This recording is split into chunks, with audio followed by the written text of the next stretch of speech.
If every spoon of rice you eat from a styrofoam box is toxic to your health and takes days away from your lifespan, would you still eat from it? Should we fix this problem through design? I think as designers it's really important to always be on top of sustainability and have it as one of our key values. I would say in the last decade, there's been a shift in thinking from linear product system to more circular design system. And it's this notion that we should not be just looking at designing a product, prototyping it, selling it, end of story. But rather we have to really look at the whole ecosystem in a more holistic manner, right from where was the material sourced from, is it farmed or produced in a sustainable way, right to how we produce it, how we sell it, and after the consumer use it, where does it get discarded, how do the cities manage the waste in that manner, and who should be responsible for this circular system. As we all know, Pulau Semakau, which is a landfill for all the toxic waste that's come from the incineration, is going to fill up in 2035. So there is urgency right now to reduce waste. I recall we were at a point in our professional practice when we wanted to recalibrate our focus. We were thinking about what we really care about and how we can make our design practice align closer to the purpose that drives us on a daily basis. And I think we were thinking a lot about nature. So we chose the representation of nature that for us is important in Singapore, which is the forest, and the same in Argentina, which is the whales, because we went on a whale watching trip. There's no real divide between working together professionally and living a life together as a family. We come from completely different cultures with different traditions, and that makes our daily life more interesting. And it also brings a lot of value to our professional practice. Design is a lens through which you can see the world and is a catalyst for change.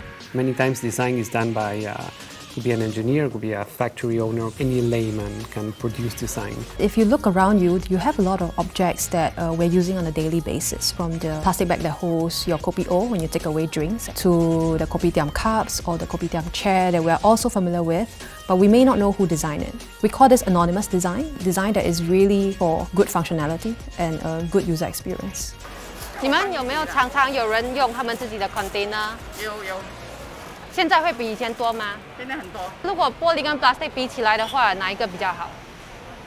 我们用的是plastic 比较好啦。哦，为什么 Why?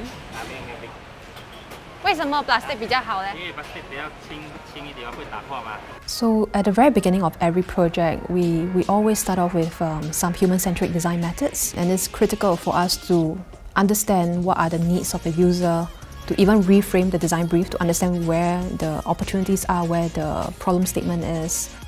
For this particular project, where we are redesigning food packaging to reduce single-use plastic, we went into the food centers, we were looking at gestures, behaviors around the way we eat, how we take away. We were also looking at the needs of not just the consumers, but also the food vendors, like the hawkers. How do they actually pack the food? And how can we design containers that would better fit their actions and their gestures so that it's easier for them? Because if they buy into that shift in the behavior, then they can also become advocates for more sustainable systems. And the research that we conduct goes beyond just individual users, but we also look at the entire ecosystem. There's definitely some of the gestures that we were studying that will make a big difference to even to understanding the economics of it, because at the end of the day, for any of these solutions to be implemented, they have to make financial sense. And if you come up with a very nice shape that is very expensive and you cannot scale it up, then it's just not going to work. So as part of the research is human-centered and understanding the business or the finances behind. And with all that, then we kind of have a few brainstorming sessions where we have all the data that we collected. We have images to remind us of some specific gesture or moment in the research. From there, we will start sketching, come up with some ideas, quickly prototype them so we can bring them back to the user. And I guess the reason for the prototypes is for user testing. Especially in this case, when we prototype the food packaging, we can bring it to the food vendors, we can use it ourselves and basically keep testing and seeing how that works. It's the same when we design furniture, we would have the chair prototype in our place or our studio for months, and anyone who enter would sit on it and give us some feedback. So to kind of have the time to let that prototype be used, be tested. manufacturing part of design is really important. The craftsman that is doing what you design is a key player, and you have to work with them, adjust the design to have the perfect use of their technology. Then one thing we have to improve is the closing system. Now is a bit weak.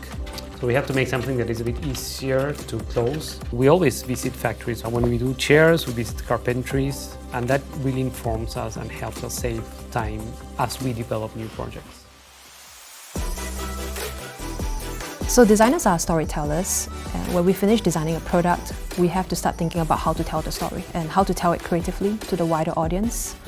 We do it through, photography, film, and sometimes even publications. So we do spend quite a bit of time writing, because sometimes the publication can last longer than the product itself. And some of the message and stories or philosophy can go a long way in advocating change or in communicating an idea and seeing how that kind of build a legacy for the product. So from a designer point of view, our responsibility is in ensuring that whichever product we design is easy to disassemble, whether it's for repair or for recycling. Collaborate with material scientists to see what are the better alternatives that we can use. In our case, we are working with a range of companies on edible materials. We are exploring options with algae-based materials. We are working with a company to bring edible container that is made of wheat. So this initial part of the design process, which is getting the right material or trying to innovate in new materials, is really important to have a good outcome.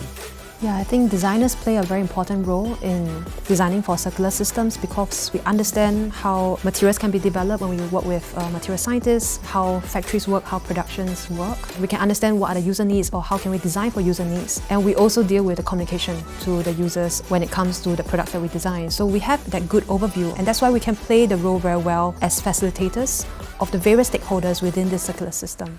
And I think this is a role that's very important for designers to play in the future. Our planet is not going to improve unless we take action. If you could advocate change through design, would you?